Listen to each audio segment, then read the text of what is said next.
Good evening, how are you? সবাই ভালো আছেন তো? আজকে একটা ছোট্ট কোর্টরুম প্র্যাকটিসের ওপরে আলোচনা করব, খুবই শর্টে। সেটা হলো পাস ওভার নিয়ে। তো পাস ওভারটা অ্যাকচুয়ালি কী, এটা খুব সিম্পল ভাষাতে, মানে অনেক বড় বড় বুকিশ ডেফিনেশন না দিয়ে আমি সিম্পল ভাষাতে যদি পাস ওভার কী এটা বলি, সেটা হলো ধরুন আপনার ম্যাটার রেডি, আপনারা প্রেজেন্ট আছেন, হাজিরা জমা দেওয়া বা পিটিশন জমা দেওয়া, যেটা আপনাদের স্টেপস জমা দেওয়ার আপনারা দিয়েছেন। এরপরে যখন ম্যাটারটা কল করা হচ্ছে কোর্টে, তখন হয়তো যে ওয়াকালাতনামা অনুযায়ী যে পাওয়ারে আছে সে অ্যাডভোকেট ওই সময় প্রেজেন্ট নেই।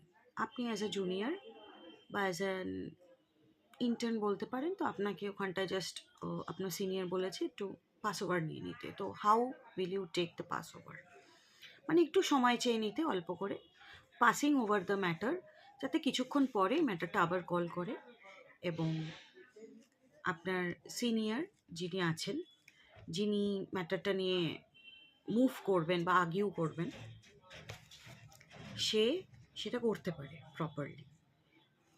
তো ওই অল্প একটু সময় চেয়ে নেওয়ার জন্য জজের থেকে, জজ সাহেব, হুজুর আমরা যাই বলি, তো আপনারা কি বলতে পারেন ছোট করে?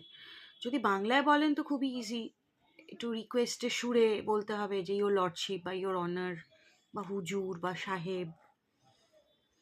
এখন অনেক সাবঅর্ডিনেট করছে, স্যারও চলছে, ম্যাডামও চলছে, সেটা আপনারা একটু দেখে নেবেন কোন কোর্টে কি অ্যাড্রেসিং চলে।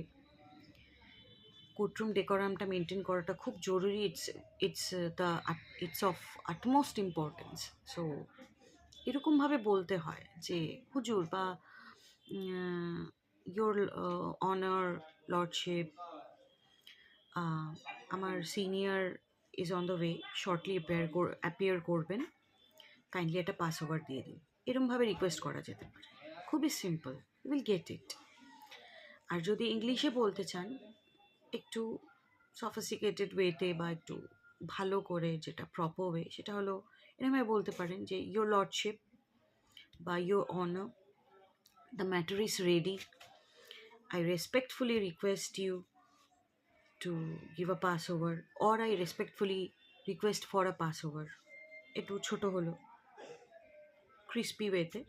তারপরে বলবেন my senior will be appearing shortly, এরকম আপনারা বলতে পারেন। তো এরকমভাবে আমরা পাস ওভার পেয়ে যাই। তখন ওইটা একটু সাইড করে রাখা হয়, কিছুক্ষণ পরে আবার কল হবে, এরকমভাবে পাস ওভার হয়। Thank you.